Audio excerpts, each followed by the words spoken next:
isso sustenta, né, garante essa sustentação do resultado no longo prazo. Cargos sendo extintos e novos cargos que ainda irão surgir. Eu não posso virar para a pessoa e falar, a partir de segunda-feira todo mundo vai fazer dessa forma. Não, isso passa por um processo interno. Então essa pessoa não entende que é uma prioridade, né? Não está dentro da estratégia. Se o gestor não está comprado, fica difícil, né? Se até a postura dele é diferente do que está sendo treinado, ensinado.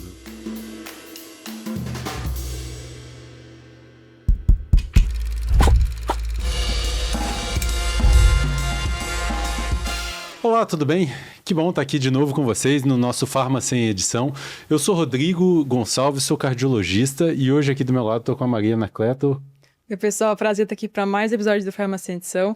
Bem ansiosa para o nosso papo hoje. Bacana. Pessoal, por favor, lembre aí, se gostarem do nosso conteúdo hoje, por favor, deixe seu gostei aí pra gente, compartilhe esse episódio, comente, sugira novas pautas, novos convidados, pra gente é sempre um prazer essa troca com vocês. E Maria, me conta, quem que vai estar aqui com a gente hoje? Bom, hoje aqui com a gente está com a Priscila Gama. Prazer estar aqui com você, Priscila. Ela tem uma longa experiência na indústria farmacêutica, passou por marketing, acesso e agora está mais voltada para desenvolvimento de pessoas, né, Priscila? Obrigada por estar aqui com a gente. Eu quem agradeço, obrigada pelo convite. Estou muito feliz de estar aqui. Acho que hoje o nosso papo aqui, já falando um pouco indo mais para essa linha que você está mais imersa hoje mesmo, né, pensando em desenvolvimento de pessoas. Como que o treinamento está entrando numa nova tendência, né, pensando em não ficar mais na parte técnica, mas nas soft skills, acho que é muito do que a gente vai falar hoje. E já começando, a primeira pergunta que eu queria te fazer, o que você percebe de particularidade em lidar, os desafios disso dentro da indústria farmacêutica? O treinamento é uma área muito estratégica e devido a essa complexidade que a gente tem vivido hoje no nosso mercado, né, desde a pandemia, né, hoje a gente está vivendo o mundo VUCA, né, não sei se esse termo, né, é familiar, mas esse mundo de volatilidade, de incertezas, de complexidade, de ambiguidade. Então, hoje está sendo exigido novos comportamentos, novas habilidades para se lidar com os desafios do momento. Então, não basta você ter conhecimento técnico, mas o mais importante é você transformar esse conhecimento em comportamentos e resultado. Então, é por isso que, sim, as empresas estão trazendo um olhar mais voltado para isso. E é extremamente importante que a gente possa cada vez mais estimularmos treinamentos de soft skills, porque isso sustenta, né, garante essa sustentação do resultado no longo prazo. É interessante essa colocação sua, Priscila, porque no mundo hoje de chats GPTs, clouds, Geminis e afins, a parte técnica, obviamente, é importante. Um profissional lá da área de saúde não tem muita margem para não saber a ciência, mas a ciência ele consegue de uma maneira mais fácil, né? A parte técnica hoje está mais disponível, mas a parte, vou chamar de humana, que a gente chama de soft skills, é um diferencial gigante, né? E muitas vezes quando nós, profissionais de saúde, vamos para a faculdade, você aprende muita ciência, muita técnica, e em alguns momentos você tem coisa de soft skill, mas a gente precisa formar isso melhor, né? Precisamos formar isso melhor. Nós somos uma geração que não iniciou no mundo digital, então nós, no meio do caminho, lidamos com o mundo digital, nós temos as IAs, nós estamos em processo de transformação, cargos sendo extintos e novos cargos que ainda irão surgir. Então, o conhecimento técnico é muito importante, é muito importante mesmo, principalmente quando a gente fala também de indústria farmacêutica, que vem aí com ciência, inovação, impactando vidas, existe uma responsabilidade. Então, nós estamos falando de uma área que é de pessoas altamente qualificadas tecnicamente, mas que hoje em dia não é mais o suficiente. Hoje a gente passamos por pressões e a gente precisa desenvolver algumas habilidades para lidar com essas novas realidades. E pensando na indústria, lá nos cargos que a gente tem, desde o consultor ou o representante até o CEO da empresa, quem precisa de treinamento? Todo mundo precisa de treinamento. Na verdade, o que a gente começa a observar é que os treinamentos, eles ficam muitas vezes voltados para ações isoladas ou pontuais, ou para atingimento de resultados. Eles são muito atrelados para atingimento de objetivos. E o que a gente precisa, na verdade? Trazer um pouco desse conceito do treinamento como uma visão estratégica, né? Para que as pessoas possam, hoje, trabalhar com mais adaptabilidade, as pessoas podem trabalhar com esse fator humano, né? É interessante a gente usar esse termo que você mesmo trouxe, treinamento em humanização. Interessante a gente falar esse treinamento para ser humano, né? Mas sim, chegamos num nível em que nós estamos produzindo demais, estamos olhando para KPIs de performance e olhamos até alguns KPIs de performance em termos de habilidades, mas não como agora, né? Precisamos olhar para as questões da inteligência socioemocional, como é que num período de crise eu consigo gerenciar esse momento de crise, essa tensão, esse estresse na companhia, entregando o meu resultado sem me impactar tanto.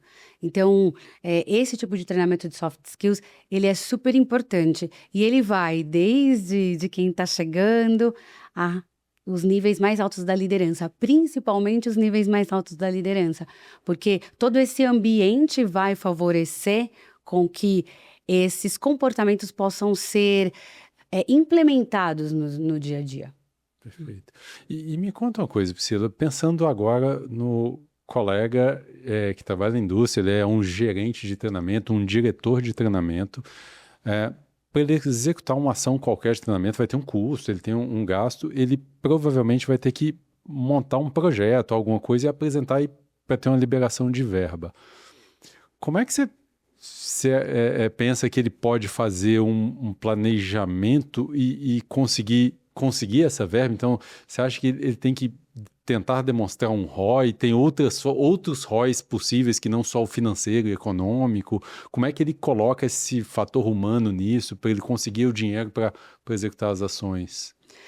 Olha, eu vejo de uma forma um pouquinho diferente. Eu vejo que ele vai precisar trazer alguns KPIs de engajamento, né? Algumas melhorias de performance em termos de avaliações de desempenho, e isso sim ele pode também atrelar os resultados, mas Legal. ele não pode só trabalhar com resultados quantitativos, ele tem que incluir dentro dessa proposta resultados qualitativos, e esse é o grande gap, né? Muitas vezes a empresa ela busca esses treinamentos pontuais pensando nesse resultado imediato, né? E muitas vezes esses treinamentos não vão trazer. É um processo. É um processo. O que a gente costuma dizer nesses treinamentos? Que cozinhamos eles, são treinamentos de ordem adaptativa. Existem dois tipos de treinamento: treinamento técnico, treinamento adaptativo. Treinamento técnico é quando a empresa chega e ela diz: hoje vai ser um treinamento de um novo software, uma nova inteligência artificial, e vocês vão ficar treinando hoje, né, junto com uma equipe, e a partir de segunda-feira vamos todos trabalhar com essa nova IA. O treinamento é um cozinho em fogo alto.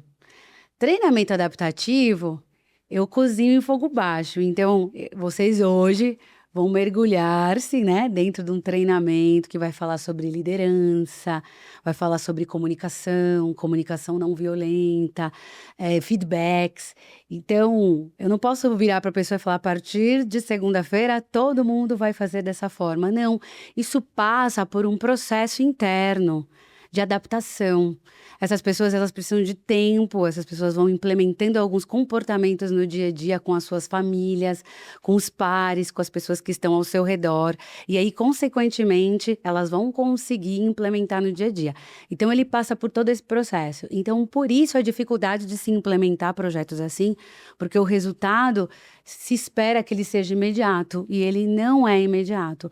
Mas, quando uma empresa desenvolve programas de liderança, desenvolve programas de soft skills, ao longo do tempo você consegue sim atrelar a performance. Sim. Mas não dessa forma que a gente Não é tão olha imediato, né? tão imediatamente. E a cultura da empresa é um pilar super importante para facilitar adesão a esse tipo de programa, né? Se a Sim. empresa não fomenta realmente esse processo de, né, não exigir o resultado imediato, assim, entender, né, que é um processo mesmo, que depende de várias variáveis, aí facilita muito mais a implementação disso, né? Sim, nós estamos falando de o ambiente ser propício. No treinamento, você vai trazer dinâmicas, informações, práticas de comportamento que essa pessoa vai depois ir implementando no dia a dia. Mas é uma semente que você planta, né? Então, como toda semente, você precisa cuidar dessa semente.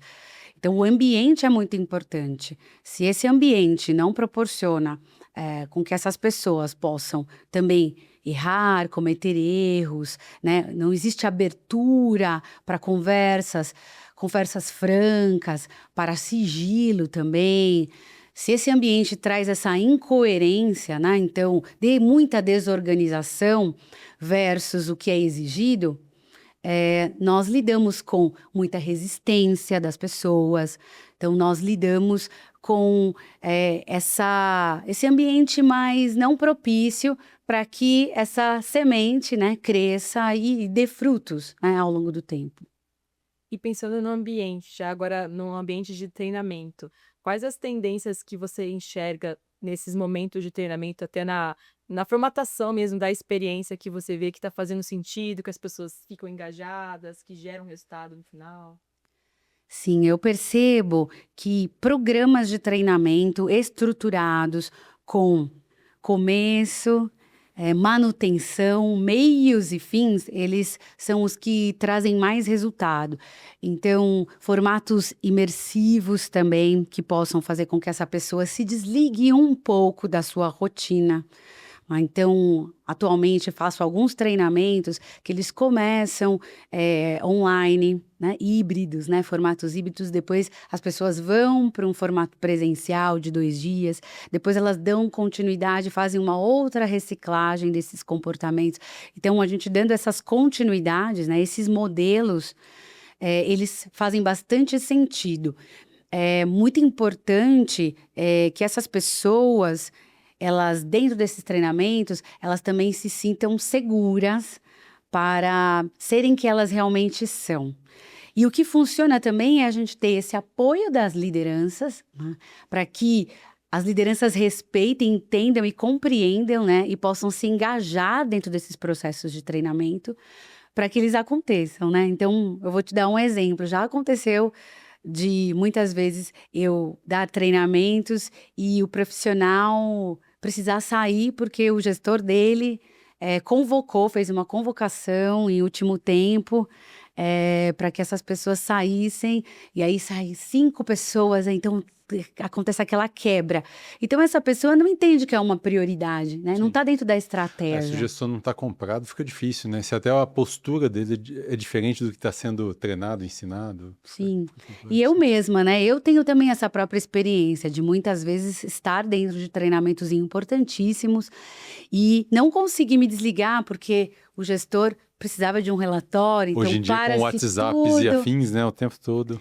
Exatamente, é o tempo todo de distração, o tempo todo nos distraindo, né? Então a ferramenta, o celular, ele é muito positivo, mas a gente tem que saber Sim. fazer um bom uso dele. Então, essa liderança, comprando também essa ideia do treinamento, isso fazendo parte da visão estratégica da companhia, da liderança, isso sendo cascateado, e um treinamento que tem começo, meio e fim, etapas e continuidade, isso sim garante um bom resultado, né. Então essas seriam as tendências, né. Essa tendência também que vocês já trouxeram, de sair desse lugar mais técnico, né. Então, por exemplo, atuo em algumas facilitações, por exemplo, de farmacêuticos, né, em lojas. Então também, né, o farmacêutico ou dentro da indústria farmacêutica, a qualificação é muito científica, então também desenvolvendo essas pessoas na escuta, na comunicação, na empatia, né, no saber fazer perguntas, no saber, se comunicar sem ser violento, como receber uma comunicação violenta. enfim, atuando em soft skills de uma maneira geral, né? Então, essa tem sido também as tendências no mundo de hoje. Acho que é um viés que talvez as pessoas precisam também entender que treinamento não é só para você, né, estar dentro das normas, uma formalidade da empresa, mas para você se desenvolver como profissional também, né, que seja nessa ou em outra companhia, que você esteja preparado para assumir aquele desafio, né? Acho que é uma mudancinha de paradigma também. Sim, você tocou num ponto muito importante. Não podemos ficar esperando só pelas empresas. As empresas, sim, as maiores, elas acabam investindo nesse tipo de treinamento. Mas o mais importante é essa autoconsciência. É eu entender os meus gaps, as minhas oportunidades de melhoria e eu mesmo buscar esses desenvolvimentos. Foi aí daí que surgiu a minha ida para essa área de desenvolvimento humano. Eu fui identificando que não bastava mais você ter uma boa performance, né? Sempre tem, todo mundo tem aquele colega que ele é excelente colega, mas não sabe se comunicar, né? Aquela pessoa que é estressada demais, né? Que é explosiva. E isso mancha, isso acaba deixando ela num demérito, talvez por uma oportunidade, por buscar um segundo cargo, um crescimento dentro da companhia. Todo mundo conhece esse profissional, não é mesmo? Então, eu quis mesmo me desenvolver indo para as áreas de desenvolvimento humano, coaching, entre outras, né? Inclusive yoga, mindfulness, para tornar a minha mente um pouco mais criativa, calma, tranquila, a ponto de eu estar pronta para momentos de estresse, de dificuldade e entregar o meu melhor ali, sem me abalar, né? Então, acho que esse é um ponto importante. E, Priscila, e como avaliar a qualidade desse treinamento? Porque quando eu tenho um treinamento técnico, eu posso, ao final, fazer uma prova, fazer alguma coisa, mesmo num treinamento comportamental em que eu possa fazer, porventura, uma simulação e ver como esse colega se desenvolveu, mas como ver se ele efetivamente, na prática, melhorou, conseguiu implementar, tá lidando melhor com as situações? Esse é um tema muito importante, porque nós estaríamos expondo demais as pessoas fazendo provas, né, de habilidades, porque a gente está falando de habilidades Saber conversar, comportamentais. saber se Sim, portar, né? então, e aí isso vai dentro da estrutura, o monitoramento desse trabalho, ele é importante. O monitoramento via coaching, via programas, acompanhamento dessa equipe, né? Então, olha, eu tenho sempre esses mesmos gestores participando destes treinamentos. Como é que essas pessoas estão hoje, né? Passar por algumas avaliações em termos de habilidades, então isso entra muitas vezes no plano de desenvolvimento, né? Ou PDIs dentro das companhias, mas eu ainda vejo os PDIs já ganham mais notoriedade hoje, mas muitas vezes isso é muito protocolar, né?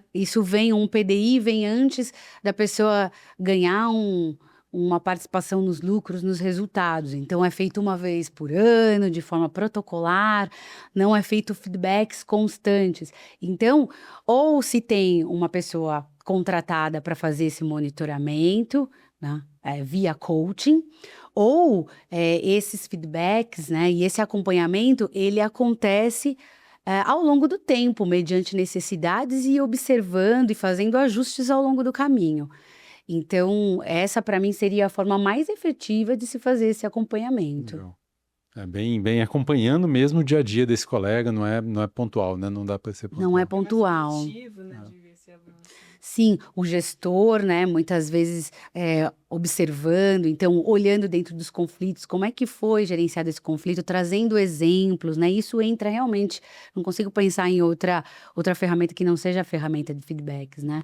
Tendo essa coragem, essa abertura para olhar para as questões pessoais, né? Porque elas estão ali, né? A gente fica às vezes 8 ou 10 horas, algumas pessoas 12 horas dentro do ambiente de trabalho. Então, você passa pelas histórias, né? As histórias de vida são atravessadas dentro do ambiente de trabalho.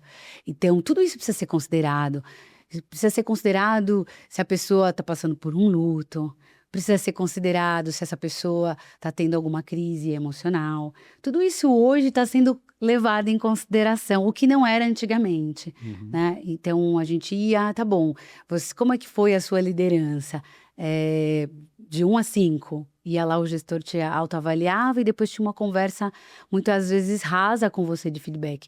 Hoje não, hoje precisa se fazer mais acompanhamento, não esperar um momento de um PDI para trazer um feedback. Então, identificou que aquilo já foi dado, né? Aquele treinamento sobre determinado gerenciamento de conflito foi dado e a pessoa continua com dificuldades.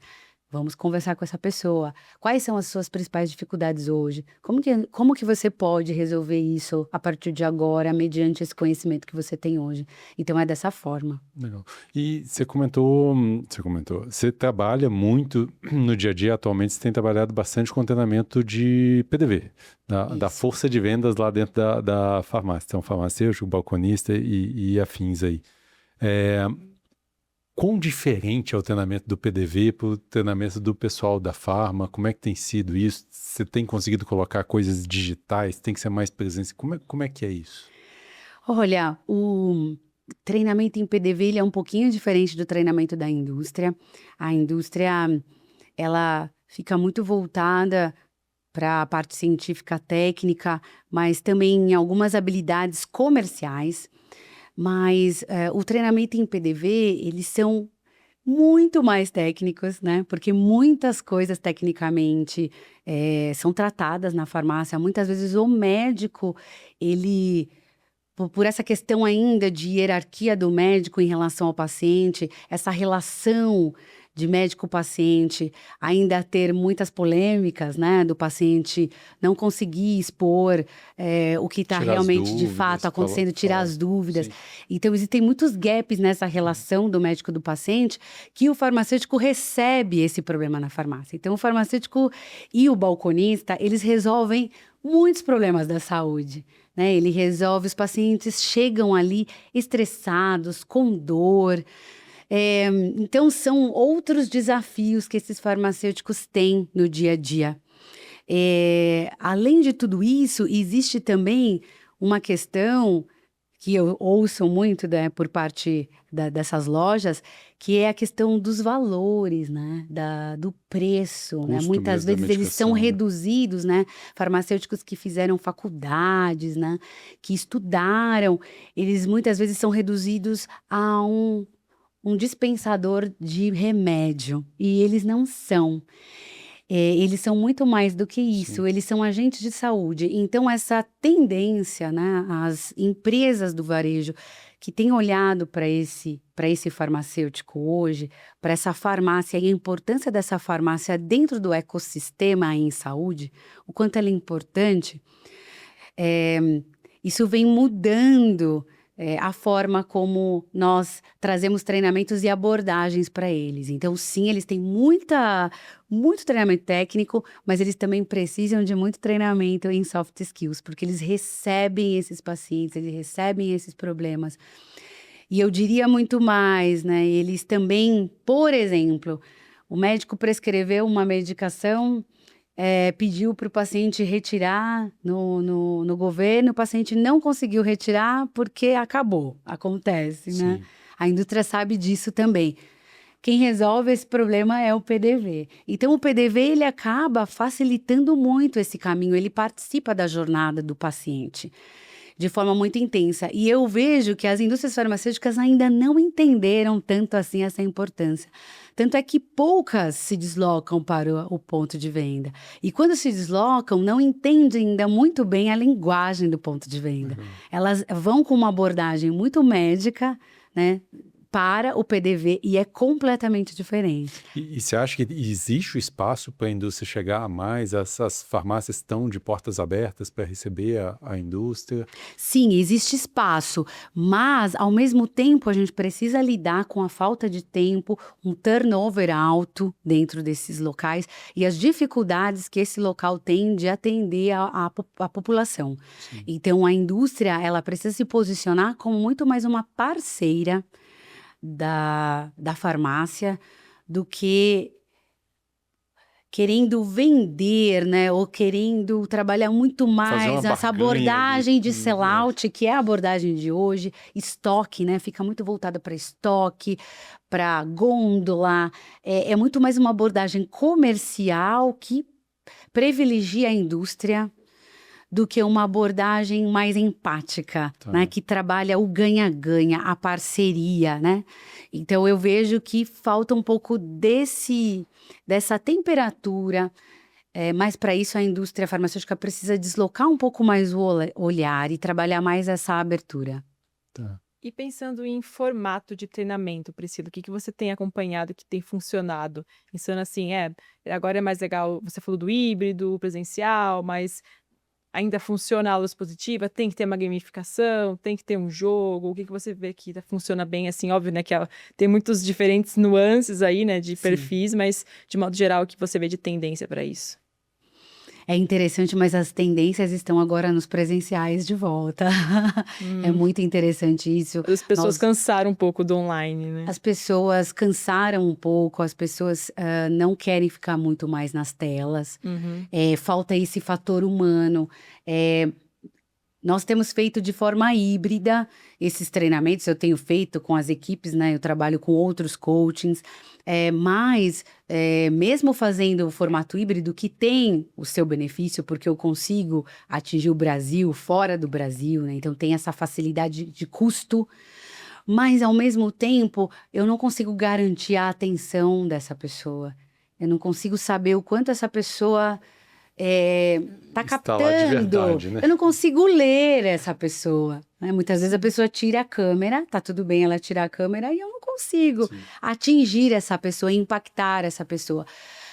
Ao ponto do que o presencial é olho no olho. É diferente, É né? completamente Tem diferente. um não verbal lá que você consegue Tem o não captar. verbal, as pessoas saem das suas rotinas. Hoje, a gente está trazendo um certo caos para a nossa vida. Então, nós ligamos a televisão, é uma prática nossa. Eu falo por mim mesma também. É uma televisão ligada numa série, mais o celular, no Instagram. São muitos estímulos. E isso é refletido para o treinamento. Sim. Então, no treinamento, é muito importante trabalhar Ele tá essas vendo o imersões. facilitador, mas tá aqui, né? No, sei lá, no Tá X. aqui, da tá vida. aqui. E existem algumas pesquisas que mostram quando uma pessoa se distrai. Então, nós estamos aqui totalmente focados. Quando eu pego para responder o celular, eu falo, mas é só um minutinho. Para eu voltar no mesmo nível de profundidade intelectual, de foco, eu demoro em média de 10 a 11 minutos. Já perdeu uma mensagem, já perdeu uma... Já perdeu. Tudo bem, você demorou 1 minuto para responder, mas a sua volta vai ter um custo. Sim. Então, os treinamentos presenciais, eles têm sido muito importantes para a gente trazer esse resgate mesmo, esse fator humano que as pessoas estão precisando hoje. Agora, como é que isso tem sido, vou chamar de no Brasil profundo? Porque quando você está em São Paulo é um pouco mais fácil, apesar da cidade ser enorme e os deslocamentos serem complexos, mas como levar isso para Governador Valadares, interior de Minas Gerais, minha cidade natal? Como fazer isso? Ou como fazer treinamentos fora das grandes redes que acabam tendo dinheiro para investir nisso? Sim. Hoje eu vejo que podemos trabalhar outras capitais importantes, né? Então, reunir grupos, né, do interior de São Paulo na capital, reunir o interior de Minas em Belo Horizonte, reunir o interior da Bahia em Salvador, então atingir mais pessoas dessa forma. E nós nos deslocarmos até esses locais. Essa forma da gente se deslocar é muito bem recebida, porque é uma forma também da gente, como facilitador, entender um pouco mais dessa cultura, estarmos mais alinhados com a região, né? Adequarmos a nossa comunicação de acordo com a cultura, e isso faz a diferença. E ao mesmo tempo, essas capitais, né, nós não precisamos ir para muito longe, né? Por exemplo, Mato Grosso, Goiás, né? Florianópolis, ir para o Paraná mesmo, Curitiba, Porto Alegre, e reunir, né, o interior dessas cidades é muito importante, porque nós percebemos que fica tudo muito concentrado mesmo em São Paulo, Rio de Janeiro. E quando nós vamos para esses lugares, as pessoas são extremamente carentes. Elas ficam muito gratas, muito felizes de estar recebendo esse conhecimento. Elas até valorizam muito mais do que o público de São Paulo, que tem mais O acesso. volume é maior. Falar de inteligência socioemocional, isso não foi falado na escola. Como que eu faço gestão de emoções, gestão de crise, gestão de estresse, segurança psicológica, né? Esses são os treinamentos de hoje em dia de soft skills. Isso entrou na pauta, né, dos soft skills. Essas pessoas, elas ficam encantadas em saber que elas podem ter acesso a esse tipo de treinamento, né? Então, eu acho que essa movimentação para pelo menos as outras capitais, isso é necessário. E aí, talvez, para o interiorzão mais profundo, formar mais facilitadores, ter replicadores locais. Né? Isso, formar mais e ter... Sim, inclusive em um dos grupos que eu trabalho, eles, com base num projeto, tem um projeto de 4 anos, né, num grupo grande, farmacêutico, eles quiseram formar coaches de saúde, né? A formação de coach de saúde é uma formação que você precisa ter no mínimo 130 horas, ela é certificada pelo National Board e você passa por também evidências científicas, é uma formação de coach um pouquinho diferente do coach de desenvolvimento humano.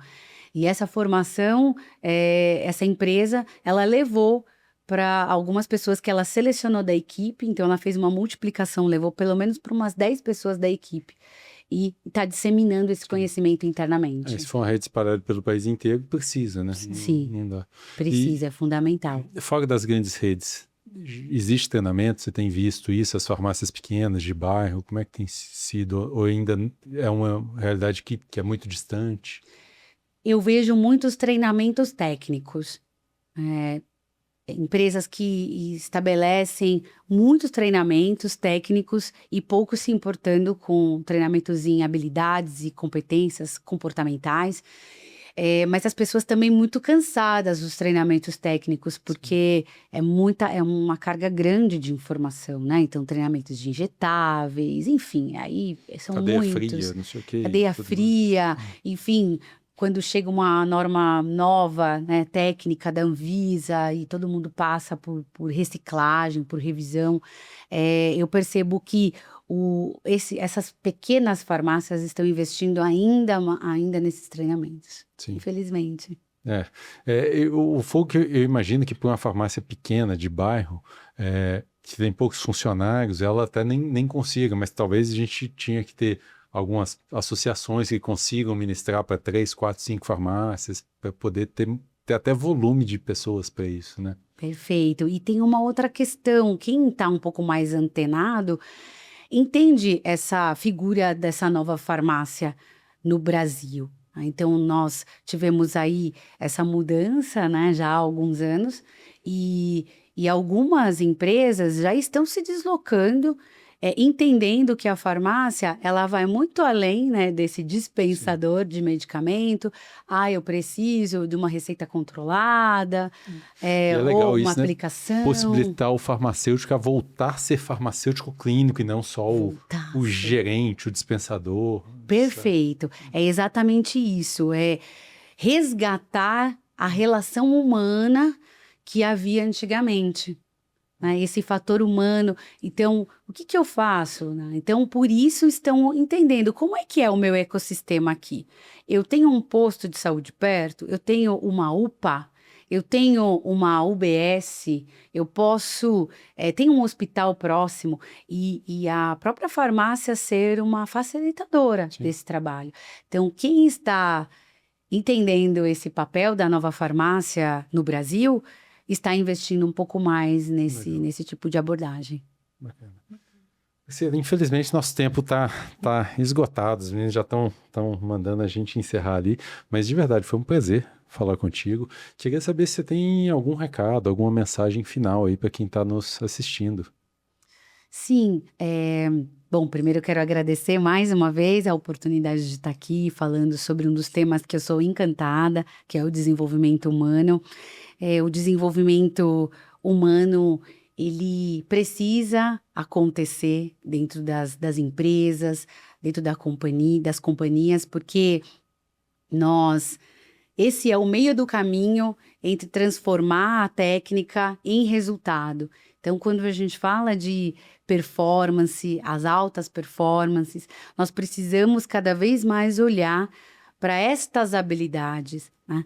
E se essa companhia ela não proporciona esse tipo de abordagem, o meu conselho é que você busque, que você mesmo vá atrás do conhecimento, que você trabalhe essa autoconsciência sobre si mesmo, porque esse comportamento, esse treinamento, ele vai te ajudar não só a atingir bons resultados, mas também bons resultados na sua vida como um todo.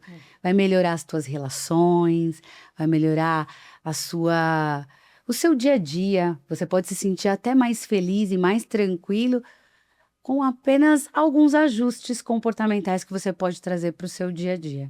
Então, acho que essa é a mensagem principal que eu gostaria de deixar aqui. Tá bom? Perfeito. Obrigada. Maravilha.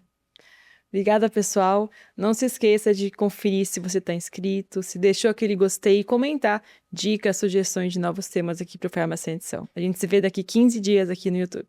Obrigada, pessoal. É isso, pessoal. Obrigado. Queria agradecer o pessoal da IMES pelo apoio que tem nos dado aí no podcast. Um abraço. Espero que tenha gostado como a gente gostou também. Abraço.